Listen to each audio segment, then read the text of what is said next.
నమస్తే అండి, అందరికీ జై రామకృష్ణ. నేటి సద్భావన. తాళం తెరిచి విలువైనదేదో లోపల ఉందని గుర్తిస్తేనే కానీ దాని గురించి మనం మన వంతు కృషి చేయము అంటున్నారు. అంటే ఏమిటి? మనకి ఎన్నో అవకాశాలు వస్తుంటాయి జీవితంలో.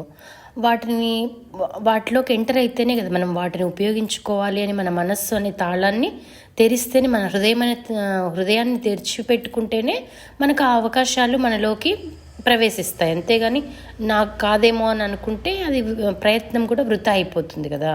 అది చెప్తున్నారనమాట. పాఠం: అంతరంగ గుహలోనికి చూడనిదే ఏ మానవుడు ఫలవంతమైన కార్యం చేయలేడు. అంతే కదా, మన మనసు లోపలికి మనము తొంగి చూడాలన్నమాట. ఆ అలవాటు పెట్టుకోవాలి. అంటే మనతో మనం కాసేపు స్పెండ్ చేయడం అలవాటు చేసుకోవాలి. అందరూ చెప్తారు కదా, మనతో మనం స్పెండ్ చేయకపోతే ఒక మంచి అవకాశాన్ని కోల్పోయినట్టు అని చెప్పేసి. కాబట్టి మనతో మనం ఎలా స్పెండ్ చేస్తాము? ఏదైనా ఒక మంచి భావాన్ని తీసుకొని మన మనసులోకి ఆ భావాన్ని ఎక్కించడానికి ప్రయత్నం చేయడం ఒక రకము. లేదా మన మనస్సుని అలా అబ్జర్వ్ చేస్తూ అది ఎక్కడికి వెళ్తుంది, ఏంటి, ఏం ఆలోచనలు ఉన్నాయి అని మనల్ని మనం ముందు అర్థం చేసుకోవాలి. మనం ఏమనుకుంటాము, ముందు ప్రపంచాన్ని ఉద్ధరించేద్దాము అని అనుకుంటాం ఎక్కువ మంది.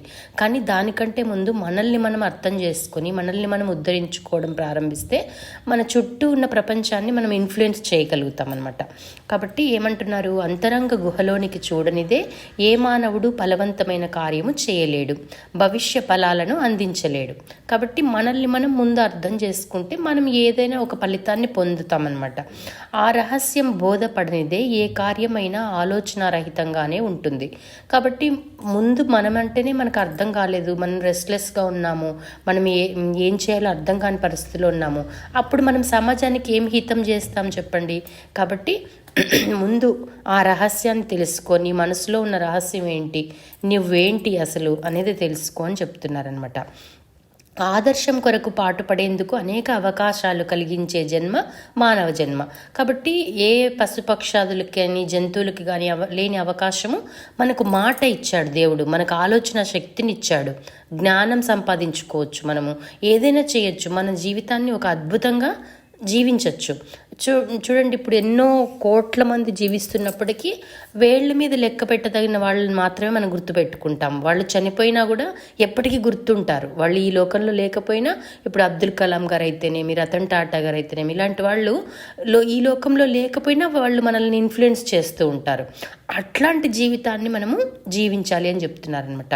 కాబట్టి ఎన్నో అవకాశాలు ఇస్తుంది మానవ జన్మ మనకి. ప్రతి చిన్న అవకాశాన్ని మనము ఒక దైవ కార్యంగా ఎంచి దానిని మనం ఉపయోగించుకోగలిగితే దానివల్ల ఎంతో మనకు మేలు కలుగుతుంది. మా ఆత్మనో మోక్షార్థం జగత్ హితాయచ అని కదా మన స్లోగన్, రామకృష్ణ మఠం వాళ్ళది. కాబట్టి మనల్ని మనం ఉద్ధరించుకుంటూ లోకానికి క్షేమాన్ని కూడా కలిగించవచ్చు అనమాట. కాబట్టి ఈ మానవ జన్మని వృధా చేసుకోవద్దు అని అంటున్నారు. దానిని వదిలి అశాంతి, సందేహము, నిరాశ, దుఃఖాలకు హృదయంలో చోటిస్తే మనం సంతోషంగా ఉండలేము. కాబట్టి అది వదిలేసి మనము ఎంతో అశాంతితో ఉంటున్నాము, సందేహాలు ఉన్నాయి మన మనసు నిండా, నాకే కష్టాలు వచ్చాయేమో అని చెప్పేసి నిరాశ, దుఃఖము ఇవన్నీ కలిగి ఉన్నాం అనుకోండి, అప్పుడు మనం సంతోషంగా ఉండలేము. మనం సంతోషంగా లేకపోతే మనం వేరే వాళ్ళకి సంతోషాన్ని అసలే కలిగించలేము. అంతే కదా, మన లోపల ఉన్నదే బయట ప్రతిఫలిస్తుంది. అంతే కదా, మన అంతరంగంలో ఎటువంటి భావాలతో ఉన్నామో అలాగే కనపడుతుంది ఈ ప్రపంచం అంతా. ఇప్పుడు ఒక యోగ వాసిష్టంలో ఎలా చెప్తారంటే, ఈ ప్రపంచాన్ని చిన్న బాలుడు ఒక రకమైన దృష్టితో చూస్తాడు. ఆ బాలుడికి వేరేగా కనపడుతుంది ప్రపంచమంతా, తనకి అంత చాలా ఆనందంగా కనిపిస్తుంది. ఒక యువకుడు చూసేది తనకంత ప్రేమమయంగా కనపడుతుంది. అదే ఒక వృద్ధుడు చూసేది అంత దుఃఖమయంగా, ఇంకేమో అయిపోయింది, నిరాశ నిస్పృహల్లాగా కనపడుతుంది. ఉన్నది ఒకటే ప్రపంచము అయినప్పటికీ ముగ్గురికి వేరువేరుగా కనపడతా ఉంది. ఎందుకు అంటే వాళ్ళ మైండ్ సెట్లో ఉన్నటువంటి డిఫరెన్స్ వల్ల. కాబట్టి ప్రపంచం అనేది ఏమీ చేంజ్ లేదు, ప్రపంచంలో ఏ మార్పు లేదు. ఉన్న మార్పు అంతా కూడా మన మనస్సులో, మన మైండ్లో, మన చిత్తంలో అనమాట. కాబట్టి మన చిత్తాన్ని మనం శుద్ధి చేసుకుంటూ ఉంటే మనకు ప్రపంచం అంతా కూడా చాలా అందంగా కనపడుతుంది. ప్రపంచంలో ఎన్నో అవకాశాలు ఉన్నట్టు కనపడతాయి మనకు. వాటిని ఉపయోగించుకునే తెలివితేటలు మనకు వస్తాయి, ఆ జ్ఞానం మనకు వస్తుంది. అలా మనము మనం మన జీవితాన్ని మలుచుకోవాలి అని చెప్తున్నారనమాట. కాబట్టి మనలో ముందు సంతోషాన్ని నింపుకుంటే మనం ముందు తయారవ్వాలన్నమాట. మనం ముందు జ్ఞానం సంపాదించుకోవటము, అన్ని రకాల ఉద్వేగాల నుంచి బయటపడము, దుఃఖాల నుంచి బయటపడము, అదంతా చేసామనుకోండి, అప్పుడు మన ప్రజెన్స్లో వేరే వాళ్ళు మనశ్శాంతిగా ఉండగలుగుతారు. మనము ఒక సొల్యూషన్ లాగా మారుతాం అనమాట. అప్పుడు సమాజానికి అందరూ వాళ్ళ సమస్యలు తీర్చుకోవటానికి మన దగ్గరికి వచ్చేస్తూ ఉంటారు. అందుకే చెప్తారు కదా, ఒక పువ్వు ఉందనుకోండి, ఒక ఫ్లవరు, అది వికసిస్తూ ఉంటే దాని సువాసనకి తేనెటీగలన్నీ వచ్చేస్తుంటాయి. అది పుష్పం ఏమన్నా పిలుస్తుందా తేనెటీగల్ని రమ్మని? లేదు కదా. అది అలా తయారైపోయి ఉంది. అందుకే మనం కూడా అందుకే తయారైపోయి ఉన్నామంటే ఎక్కడి నుంచి ఎవరెవరు రావాలో, ఎవరెవరు మన మాటలు వినాలో, ఎవరెవరిని మనం ఇన్ఫ్లుయెన్స్ చేయాలో అదంతా ఆటోమేటిక్గా జరిగిపోతూ ఉంటుందన్నమాట. అంతకుముందు మనం వృథా ప్రయత్నాలన్నీ చేయాల్సి ఉంటుంది. కాబట్టి అట్లా కాకుండా ముందు మనల్ని మనం ఉద్ధరించుకుందాము. మనకి ఇటువంటి జీవితం, మానవ జన్మ లభించింది, అది కూడా మనకు భారతదేశంలో లభించింది, ఈ పుణ్యభూమిలో లభించింది అన్నప్పుడు ఇక్కడ ఎంతోమంది గొప్ప గొప్ప గురువులు ఉన్నారు, గొప్ప గొప్ప శాస్త్రాలు ఉన్నాయి, అధ్యయనం చేసుకోవడం అయితేనేమి, అట్లా మన నిత్య జీవితం యొక్క పనులు కూడా చేసుకుంటూ దాంతోపాటు ఎంతో కొంత మనము ఆధ్యాత్మిక జ్ఞానాన్ని సంపాదించుకోవటానికి ఈ జీవితాన్ని ఉపయోగించుకోవాలన్నమాట. కాబట్టి మనలో సంతోషం, శాంతి, ఆధ్యాత్మిక విశ్వాసాలు నిలిచి ఉన్నప్పుడే భగవంతుని, ప్రపంచాన్ని సేవించగలము.